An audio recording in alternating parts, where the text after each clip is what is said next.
मेदिनीनगर में विज्ञापन संख्या 1/2010 के तहत नियुक्त 51 अनुसेवकों को बिना पूर्व सूचना सेवा के बर्खास्त किए जाने का विरोध तेज हो गया है। अनुसेवकों का कहना है कि वह न्यायालय के आदेश के आलोक में 7 से 8 वर्षों से ईमानदारी से कार्यरत थे, लेकिन तत्कालीन प्रशासनिक त्रुटि के कारण विज्ञापन निरस्त होने के बाद पलामू जिला प्रशासन ने 1 मार्च 2025 को सभी को सेवा से हटा दिया। बर्खास्त अनुसेवकों ने स्पष्ट किया है कि नियुक्ति प्रक्रिया में उनकी कोई गलती नहीं थी और न ही उनके दस्तावेजों या कार्यकाल पर कोई आरोप है। उन्होंने एक मुश्त समय योजना की मांग करते हुए चेतावनी दी है कि यदि मांगे पूरी नहीं हुई तो वे उपायुक्त कार्यालय से भिक्षाटन करते हुए झारखंड सरकार तक पैदल मार्च कर मुख्यमंत्री को ज्ञापन सौंपेंगे। सभी बर्खास्त 251 अनुसेवकों को समायोजित कीजिए और हमारा परिवार को सुरक्षित कीजिए। बस उपायुक्त महोदय से हमारा और झारखंड सरकार से, वित्त मंत्री से, मुख्यमंत्री से, सभी से हमारा यही आग्रह है कि आप हम सभी परिवार को सुरक्षित कीजिए, हमें समायोजित कीजिए।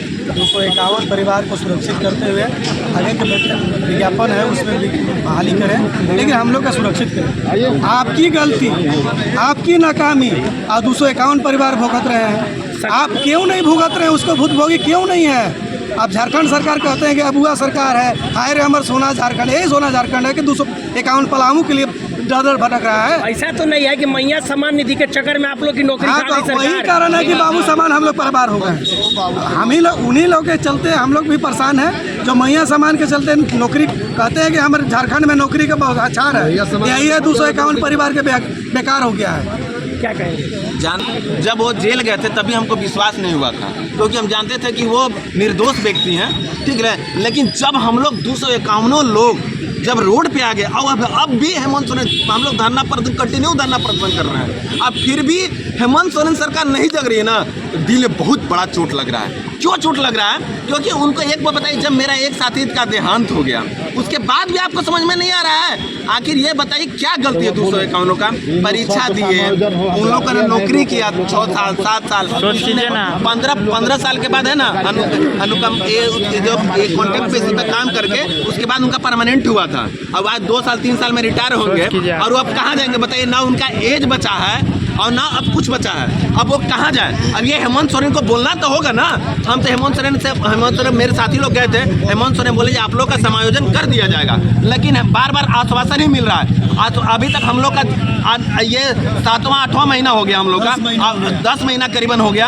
अब अभी तक सिर्फ और सिर्फ आश्वासन मिल रहा है। हम लोग का घर में किसी का रेंट नहीं दे पा रहा। बहुत लोग यहाँ से टाउन में जो रहते थे, पढ़ाई करते थे अपने बच्चे लोग का, वो अपना पढ़ाई को छोड़ाकर वो चले गए ये गाँव में। वहाँ भी उनका इतनी माली हालत है जो भर भर खाने के लिए तरस रहे हैं। लोग दूध, माँ ऐसा दूध पिलाने के लिए बच्चा को तरस रही है। ये कंडीशन आ गया है 251 का। बताइए, अब ऐसा अपेक्षा तो कभी भी हेमंत सोरेन से मेरी कभी ऐसा अपेक्षा नहीं थी, क्योंकि हम हेमंत सोरेन के जानते, हम लोग पूरा उत्साह से वोट दिए थे। ये मेरा झारखंड है, मेरा राज्य का व्यक्ति मुख्यमंत्री बन रहा है, युवा मुख्यमंत्री बन रहा है, और युवा के सबको तो रोड पे ले आए।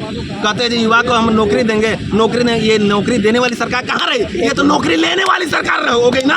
अब बताइए, मेरे पास अगर सबसे हम लोग बोल रहे तो हम लोग क्या गलती करें? हम लोग को तो अब तो मान ली सरकार को जगाने के लिए, अगर ये नहीं, अभी हम लोग धरना प्रदर्शन कर रहे हैं, अगर नहीं भी जाएंगे तो हम लोग तो पैदल मार्च जाएंगे ही ना। हेमंत सोरेन से फिर भी जाके विनती करेंगे जो भैया हम लोग को नौकरी दे दीजिए। अब अगर उसके बाद भी नौकरी नहीं देंगे तो 250 बच्चे हैं, अब एक एक करके काहे के लिए मार रहे हैं? मार दीजिए हम लोग सबको, हम लोग आत्मदाह कर देंगे। हम लोग राज्यपाल को देंगे लेटर फिर जाके, जब हम लोग आत्मदाह करने वाले 250, अब इसका जवाबदेही पलामू उपायुक्त होंगे और झारखंड के सीएम होंगे। उसके अलावा क्या होगा? 2600 का छत्तीसगढ़ में समायोजन हो सकता है, लेकिन क्या 250 बचे हैं और 250 का भी हेमंत सोरेन सरकार समायोजन नहीं कर सकता है? जो सबसे नीचे तबके का हम लोग जो अधिकारी है, हम एक ही चीज़ कर रहे हैं, जितना से हमको बहाली से कोई दिक्कत नहीं है। 600 बहाली जो निकाले उस सबको कोई दिक्कत नहीं है। हम लोग का 250 का सिस्टम आयोजन करते, जितना सीट बचा है उसे बहाली कर, हम लोग को बहाली से कोई एतराज नहीं है। Thank you. क्या कुछ कहेंगे? हम लोग बेकसूर जो है तो हम लोगों को डीसी महोदय द्वारा जो है तो बर्खास्त कर दिया गया है।